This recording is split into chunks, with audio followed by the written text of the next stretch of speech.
potential matchup na makalaban nila doon internationally is EVOS Legends.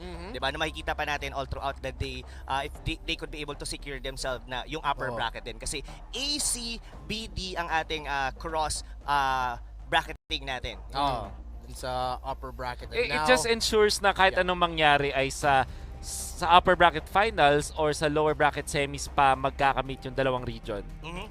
Ganun yung kanyang well, naisip ko lang naman yun. Pero ganun talaga yun. Nung nakita ko yung bracket na format, parang naisip ko, okay. So, ganito pala yun. Kasi kahit anong mangyari pag na-draw, parang katabi mo kasunod na group mo mapupunta. Titignan mo kung gaano si Kuya Billy. Nag-status pa. Ay, syempre. Di ba? Nagpipiking na. Nag-check pa muna ng stat. Baka kasi may mga nag-mention. Di ba? So, chinek niya muna. Baka kasap na yan. Grabe. Kasi, kumbaga, parang yung laro ka sa kanila rep sa pool, parang kala niya check ping lang Pero, yun na pala yun. Yun ata sinabi niya pagkatapos ng game number 1. Wait, hindi yung check ping? Oo, nagulat si Kuya Billy, guys. Pero si Pacbait, sabi niya, okay, respeto tayo dito. No matter what happens, digi pa rin yun. Huwag nating ibigay. Yeah, and I like that approach by EXECRATION kasi the fact that naglaro ng Digi yung Nightmare Esports. Okay, pwede natin sabihin na hindi nila alam or nagkamali lang sila.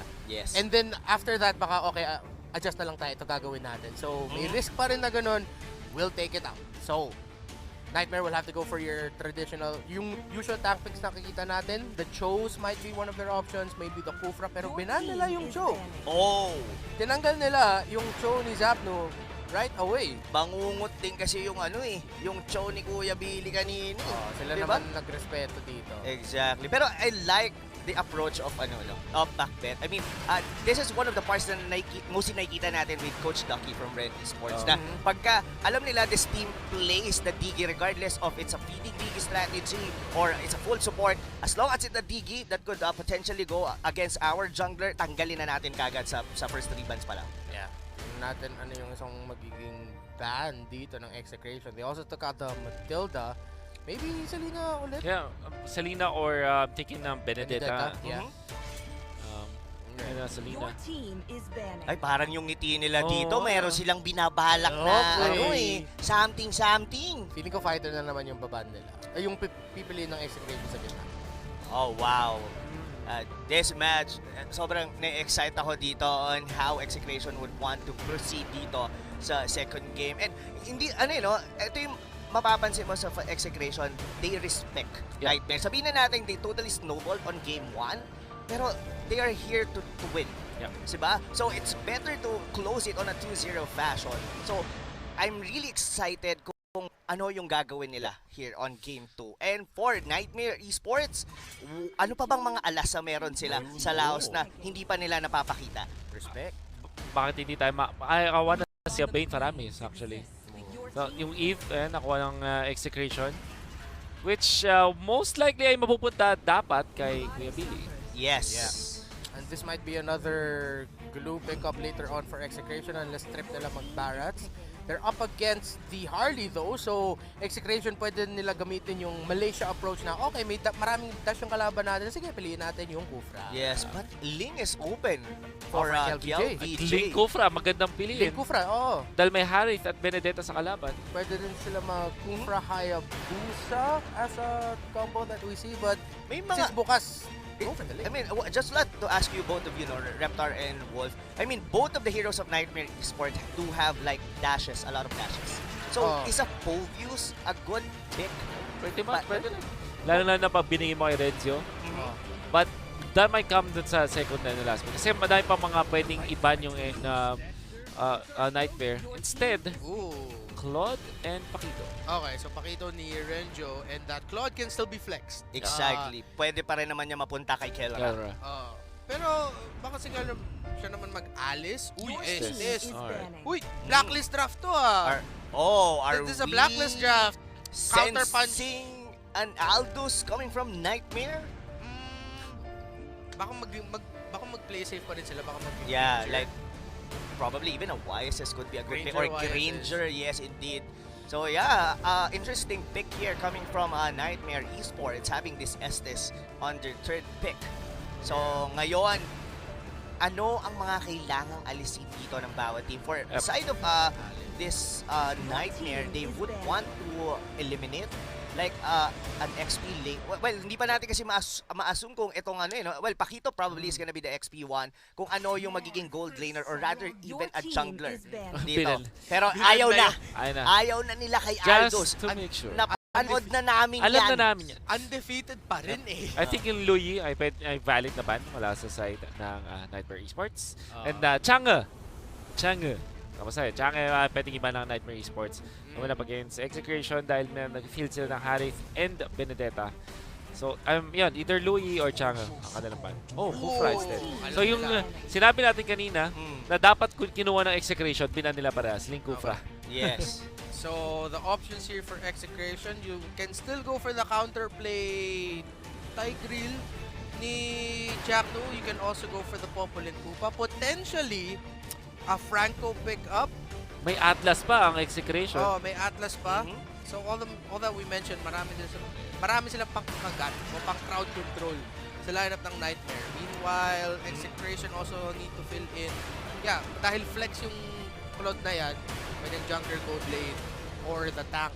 Pwede pa nga rin, like a Lancelot for the side of EXECRATION. Put Kelra on this Claude. Uy, good ban. Then for Zap, or rather a Chaknu hero, like you mentioned, an Atlas could be a good pick. And pwede rin nila yun magamit, like especially dahil mag-uube strategy dito ang Nightmare. And wow, sabi nyo guys, this came from the Blacklist International book na ginagamit ngayon ng Nightmare. EXECRATION, kung sino mang may team na sabihin na natin talagang sanay na sanay na bumarap sa ganitong strategy, sila yon. And I think yung Atlas inbound ang EXECRATION, tingin ko lang. And they are gonna be pairing it up with Chang'e para kay Kelra. Feeling ko Bruno o Granger na lang last pick ng ano eh. Yes, ng exactly. Nightmare. Nightmare Esports. So, yeah, hintayin na lang natin. So guys, kamusta? Ako kasi nakatingin ako kay Eto Max, parang binabasa ko yung sinasabi niya. Sabi niya, nako guys, nakalaban na natin yan sa Grand Finals, yung ganyan. Alam nyo na kung anong gagawin dyan. So, this is the Akai. Okay. Ito yung yung medyo madami din na during the Grand Finals na it could have been. Since Hylos yung naging pick nila during that time, Akai and Lancelot would be a perfect fit para dito sa side ng EXECRATION. So what will be the final pick dito ng Nightmare? Either Granger or Bruno. Nakikita natin na sobrang solid naman. Thing is, mayroong Lancelot kaya siguro dun sila napapaisip ngayon na parang ano pa talaga ang mas okay na hero going up against Lancelot. Roger. Kaso Lancelot yung counter sa Roger. Roger, no? Roger. Pero hindi, nilalagay ko lang yung sarili Pero ko. kasi baka hindi nila nabasa yung versikulo. Ay, sa bagay. Hindi naman nila. Tagalog yun eh. Tagalog yun, hindi nila nabasa yun. Oo nga, no. Diba? So, Granger sila. Alam nila. Granger tol. Granger tol. Okay, so literally, it is EXECRATION versus a Blacklist International cosplay lineup in Nightmare Esports. Tama. But, hindi natin pwede sabihin na isusulat na ang panalo ng EXECRATION dito. Hindi. Dahil MSC pa rin to eh. We don't Nakita know. na natin yung sorpresa na nilabas kanina ng Impunity. Baka maglabas naman ng surprising dito ang Nightmare Esports. So EXECRATION will do their best to make sure that doesn't happen. Nightmare Esports, their lineup is very familiar. Para sa ating mga Pilipino, yan ang mga, if I'm not mistaken, the top picks for Literally drafting top ng picks. Blacklist International. Tama ka dyan. Literally a Blacklist draft. Yes. Pero we all know that this kind of draft coming from Nightmare, wherein yun nga, sanay tayo na makita to with Blacklist, is that this works during the mid-game, lalo na pag nagsasama-sama na sila, kaya nga natin nabuo yung ube strategy na wherein magsasama na doon yung Estes together with Rafaela and the Granger. Pero for EXECRATION side, magaling sila sa mga ganitong klase ng mga counter-engage. So ang gagawin nila pagka nagamit yung mga heals nila, saka pa lang sila magsa-strike. Yeah, and then at the same time, paano gagalaw ang EXECRATION sa mapa? Yung ginawa nila sa Blacklist International nung Grand Finals natin is split it lang. Yes. Hindi nila hinanap yung laban kontra sa Blacklist, nag-split lang sila ng mapa. They went for the map control and yun tuloy eventually na-punish yung Blacklist International. So let's see if yun ulit yung gagawin ng EXECRATION. Wolf, para sa'yo, yung presence ng Akai dito ni Chaknu, is it gonna be disruptive enough sa team fights? Yep. Nakita na to ng isang team na mula sa Pilipinas, ang Onyx PH laban sa mga Estes types of draft at naging successful ang Akai, kumbaga ni Chakno. And apart from that, yung presence, yung ultimate nga naman, which is the Hurricane Dance, hindi lang naman siya dun sa Estes and Rafaela effective. In fact, pwede rin siyang mataas na pressure dun sa Granger and dun sa Harith. Yeah. Yes. Alam natin kapag walang Purify ay magkakaroon ng maraming problema laban dun sa ultimate niya ni Akai. Additionally, ang ginawa nga lang ng Nightmare Esports ay binibigyan nila yung lane ni Claude. This is a very good adjustment mula sa Nightmare Esports. Ilagay nila si Rafaela kasama may Harith para mahirapan din si Kelra. At nakikita na nga natin na mag-a-adjust na unti-unti itong EXECRATION. Nilalagay na nila si Akai dun sa may top lane. Yes. And mostly kasi pagka medyo lugi yung isang side lane, tas given na parang ang hero nyo is either Estes or Rafaela, parang bibabyhin muna nila yung lane na yon to the point na at least mag-level 4 man lang. Yeah. Harith has to be watched out for here for EXECRATION. Yung late game dito, mataas potential nila para sa Nightmare Esports. And good adjustment so far. Kailangan i-watch out to kasi yung Harith Estes, mukha siyang hindi ganun kalakas, pero yung Blacklist International, ilang beses na silang nanalo ng mga games na mukhang hindi nila ipapanalo dahil lang sa comfort na binibigay mo sa isang Harith plus Estes. Yeah, ang daming slows, then at the same time you have movement speed increases and healing. Tingnan lang natin kung sapat yung damage ng EXECRATION, especially the Claude on our end. Pero si Chaknu, getting that stun in, pero still early game, so hindi pa itutuloy ng EXECRATION yung laban na yun. Pero I like this focus galing sa EXECRATION doon sa top lane para ma-farm na mas mabilis si Kelra or ma-force back dito si BJ at si Achilles. No Hurricane Dance yet para kay Chaknu. They're gonna get zoned out a bit.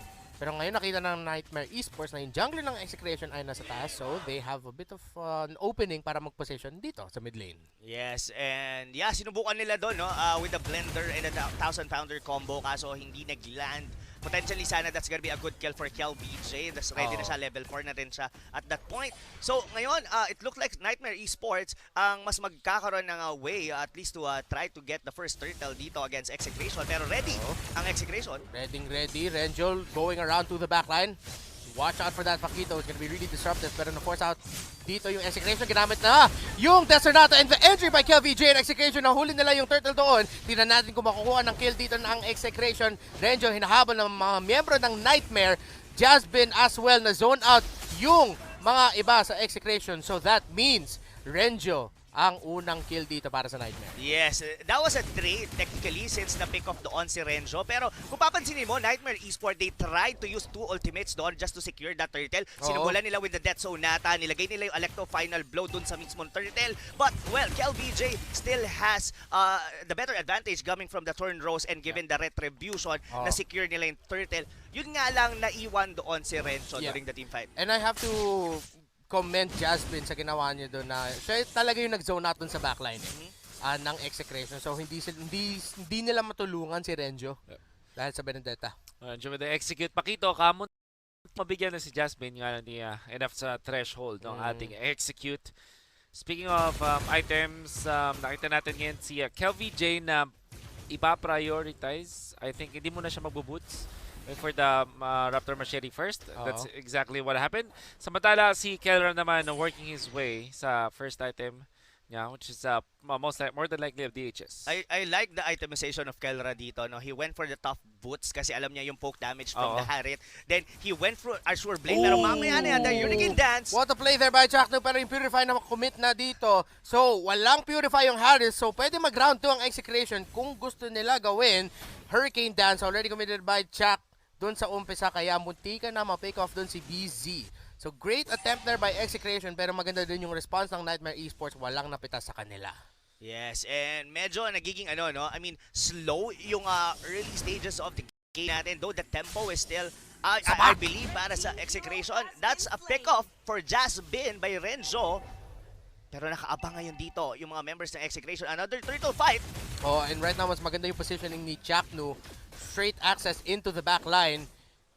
Doon lang siya sa may turtle para hindi mag-reset. So EXECRATION has a bit of an advantage here. Pero dapat makukuha sa kanila ng damage doon kay Linlix.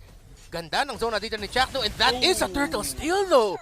Nanakaw ni Linlix. Sabi naman niya, okay ako naman. Kaya ako na feel dito. Returning the favor para sa EXECRATION. Pero Kelra still having a great farm here on the top lane. Pero yung poke damage talaga ng isang Harit Wolf, talagang medyo kinakapos pa rin talaga as of the moment ang Claude. Napakaganda ng pagkatulong nila dun sa isang Harith kay BZ. We're heading into the mid game. Ito na nga yung tatawag nating Ubit time. Kung ito ang Blacklist International, may magandang timing. At ito na kaya kanilang gagawin. Oh, KLVJ coming in from the backline. Chaknu naghahanap ng Hurricane Dance. So be able to get a pin down. And here's an amazing duet by Kelra. Linlix is up next. Tatlo ang nawala. Double kill para kay KLVJ. And a beautiful blazing duet by Kelra. It's Ube time indeed. Sama-sama silang nawala, Wolf. Anong it's Ube time? It's Uber. It's Uber. Oh my, wow. That's a perfect Hurricane Dance coming from Chaknu. Tapos the follow-up Phantom pa, execution. diba, ng Blazing Duet doon ni Kelra. And yeah, that was 3 members down para sa side ng Nightmare Esports. And a turret is secured then para sa EXECRATION. Slowly, the tempo, EXECRATION, they were doing well dito sa atin sa early game. Grabe yung dramatic naman yung knockout Kaya ni Renzo. Nag-slow-mo pa Oo, para sa knockout punch. Parang Yun yung pagka nanonood ka ng anime, yung pag-shoot ka ng bola, Oo. maaalala mo yung pagkabata mo. Oo, naalala Shadow. ni Renzo yung dating teams na nakalaro niya. Lahat ng memories na naalala niya, all in that one punch. Oh, Naka-shadow mas na ngayon si Chaknu. Kailangan mag-ingat ng Nightmare Esports. Alam na alam. Ayun o. Ayun. Uy, si Chaknu! Nasa likod ng Shadow Mask! Ay, hindi. Okay. Naka-sidestep dun si Achilles. Pero munti ka na. yes. But now, Easy, the Shadow easy. Mask again, dapat mag-ingat ang Nightmare Esports. Eyes on the map. Kailangan nila gawin. Right now, the Sakai is doing well for EXECRATION. Bot lane, nabuksan na. Uy, grabe naman si Exact. Kelvin. Alam mo yung feeling- In advance pa yung Phantom execution.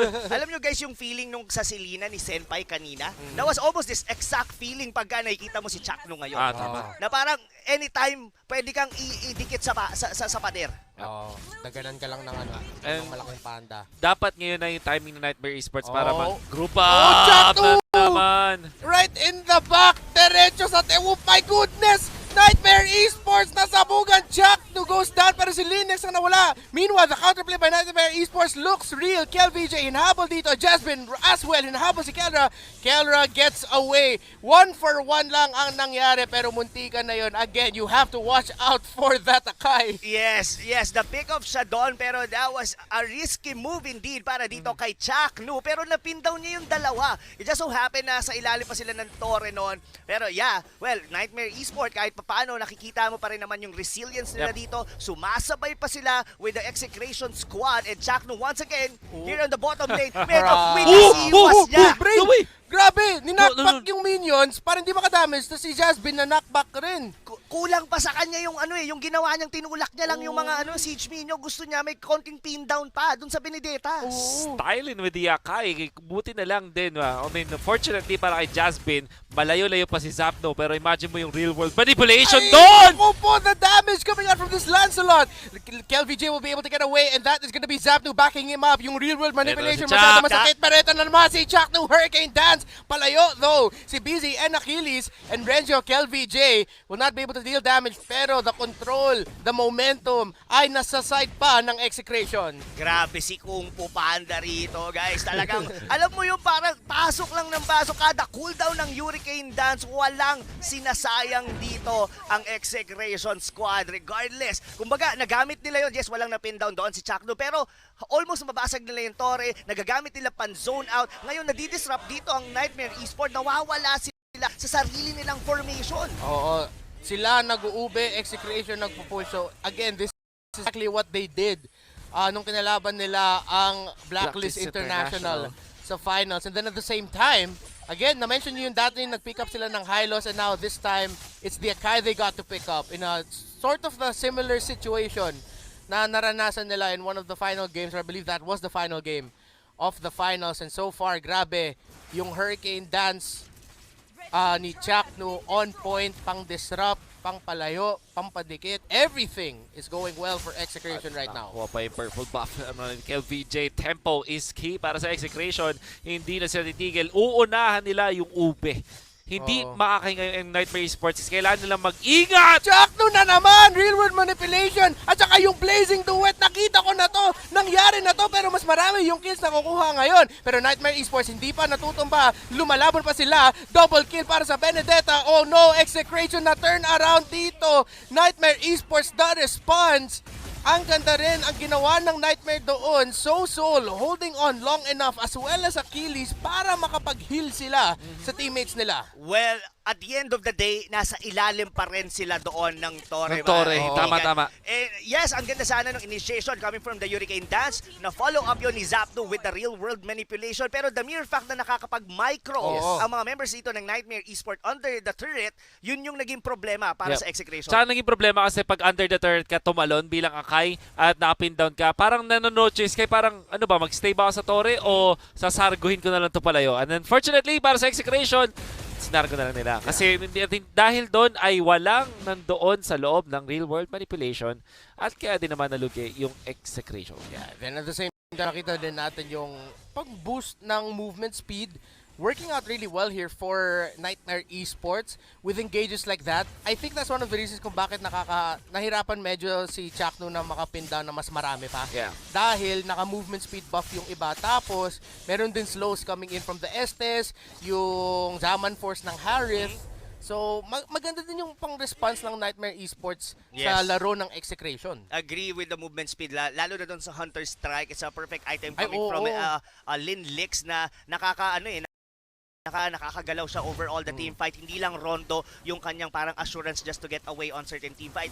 Pero for EXECRATION right now, they still have the tempo and could potentially try to take this turtle. Yep. Pero they have to play it a little bit slow. Kumbaga itong Torre sa gitna na to, they might want to put it down or at least wag silang lumaban ulit sa ilalim ng Torre. Ang ganda ng items na napili ni Kelra. Going for Thunderbelt for little bit of sustain tapos may slow na rin mula sa mga speed boost at na-trap nila si Achilles. Achilles with the stun Holy Baptism pero siya pa rin ang napitas doon ng EXECRATION. A kill for KLVJ. Achilles is down 5 versus 4. Ano gagawin ngayon dito ng Nightmare? Si Renzo nagsisplit push pero ito yung blazing duet ni Kelra. Real world manipulation rin. Yun, a kill onto Achilles. So wala nang healers dito ang Nightmare Esports. There could be another kill for EXECRATION. That is another kill. BZ ay nawala. And ngayon, EXECRATION, nakuha nila yung target na gusto nila kunin. Isa sa mga healer. Lugi na ang Nightmare Esports. Lugi talaga sila. Napalayo ni Chakno doon yung Rafaela. Na-pick up nila. Nauntog pa doon si Jazz Bin and a perfect real world manipulation a while ago kay Zapdo. Isa-isang napitas dito ang mga members dito ng Nightmare Esport and it looked like parang ayaw na maglo-lord ba ang EXECRATION dito or they would want to at least get an outer turret para or rather a base turret sa Nightmare Esports. It's all for them for the taking pero ngayon EXECRATION, they would want to play it disciplined, mas magiging maingat ngayon ang EXECRATION. Dito mukhang magko-contest ang Nightmare. Nightmare is close by EXECRATION. Hindi nila nire-reset yung Lord dito. Real world manipulation para pang zone out. Achilles, susubukan niya ata mag-Holy Baptism pero hindi. Hindi na enough. And Chakno with the 1,000-pounder forward. Soul gets taken out at EXECRATION na naman. Victory after victory. Nakakuha ng pick-off, nakakuha ng Lord. 20 seconds bago makabalik dito si Estes. So, this is gonna be a full 5-man defense pa naman para sa Nightmare Esports. Yes, and well, they have a decent minion wave clear. Meron silang mga Electro Final Blow para dito kay Jasmine. Meron din sila ritong si BZ, which is the Harit, could potentially take the first Lord. This is a Luminous Lord, mind you guys. Pero, the question is, what will Chakno do? Kasi siya yung nagiging X-Factor talaga dito sa EXECRATION. Yung mga pick-off na nagagawa nila, it's all about this Panda. It's all about Chakno getting the place. Pero right now, sugod ngayon ng Lord. Pero binigyan ng konting suspense ang ating mga manonood. Ang ganda ng ginawa ng Kelra dun sa Clash, yung pinanalo nila Clash with a wipe. Lalo na yung talo niya. Kasi alam niya may Thunderbelt siya. And by the way, meron siyang Deadly Blade nun. I'm not entirely sure kung yung Deadly Blade na ay naging Halberd na. Pero ang sure na sure ako ay meron siyang Deadly Blade na hawak. So it means minus sustain, merong slow mula sa Thunderbelt, may pagkakunat din siya so kung sakaling ginaw siya. At yung combo kasi ng biglaang pagtalon ng Execration, doon na nangyari yung side ng Nightmare Esports. At syempre kinombo nila with the real world manipulation. Walang takas ang Nightmare Esports. Beautiful head sa play mula kay Kelra. Yeah, and wala din takas ang mga giveaway prizes kasi yan, MSC code giveaway. Screenshot. Yes, that was it. So, wow, EXECRATION, I mean, there's a slight misplay lang towards the mid-game, yun nga yung sa ilalim ng torre, pero they keep it up. Yep. They held the tempo. Ngayon, pasugod na yung Lord dun sa may top lane. I might say that Nightmare Esports, they could potentially defend yon. Pero look at the faces ngayon ng mga membro ng EXECRATION. Feeling ko, alam ko na yung kasi parang nag-overheat ata yung ano. Oh, Masyado naku, mainit. Masyado mainit si Kuya Zappy. Baka hindi nakapag-charge si Kuya Billy. Hindi nag-restart. Masyado mainit. Tingnan niya yung replay. Watch the replay. Watch the Oppo instant replay, no? Pero medyo nag-restart, no? Pero mahalaga kasi syempre yung real world manipulation ni Kuya Billy dito eh. Oo. Yun, kung papansinin mo, si Chakno, siya yung kadalasan na pumapasok. Pero once na makita ni Zapno na may naipit na, matik na kagad nilalabas yung swimming pool. Oo. Doon. That's a real combo. Dami kasing ways ng pag-engage ng Execration. Kaya din masasabi natin na kabisado nila yung anti-ube strat, which is either counter-engage ka or i-double down mo sa engagement, sa pag-engage, pag-start ng fights. For example, dito sa lineup ng composition ng Execration, ang pwede nilang ipang-una ay yung talon ni Chakno. Pero pwede rin gumawa sila ng mga mix-up katulad ng unahin si Kelra para yung counterplay ni Chakno ay mas maganda. Kasi parang inuna mo si Kelra, magko-commit yung kalaban or mag-heal sila and then tsaka tatanong si Chakno na mas magandang play. So ang gusto ko lang sabihin dito ay marami silang ways para simulan yung laban. Hindi katulad nitong sa side ng Nightmare Esports na Ube Strat na parang at the mercy sila na nauna sila dun sa pwesto. So isipin nyo rin guys, sino bang magka-cancel ng Blazing Duet doon ni Kelra? Wala, hindi niya nga kinailangan mag-purify. Just use the AGs. He's actually tanky enough and his damage is overwhelming right at this point. So, para magagawa na lang ng Nightmare Esports doon is yung sobrang swerte. Hindi naman sa swerte, pero mahirap gawin na holy baptism habang nagbe-blazing duet. Yung ultimate ni Rafaela, yun yung makakahuli doon. Pag nagbe-blazing duet na si Kelra. Pero hindi mo pipigilan, pero mahinto mo pag hinahabol ka. Pero si Chakno na naman! Grabe na huli si Jasbin! That is gonna be another kill, a mega kill para kay Kelra. And for Execration, wala nang inhibitor turrets dito ang Nightmare Esports. What was once a nightmare for Execration nung nakalaban nila ang Blacklist International dun sa Grand Finals is looking like a dream here in the MSC group stage. Look at that! All of the damage, all of the control is on the side of Execration, pero sustain line na pa rin nakalaban mo. Tignan natin kung magta-tower dive. Chakno! 1,000 pounder! Diretso sa likod! Blazing duet! Everything in between. Tatlo ang nawala. Double kill. Execration takes game number 2. They will be the first team to secure the upper bracket in MSC 2021. Wow! What a comeback! Hindi comeback sa laro, Hindi. Comeback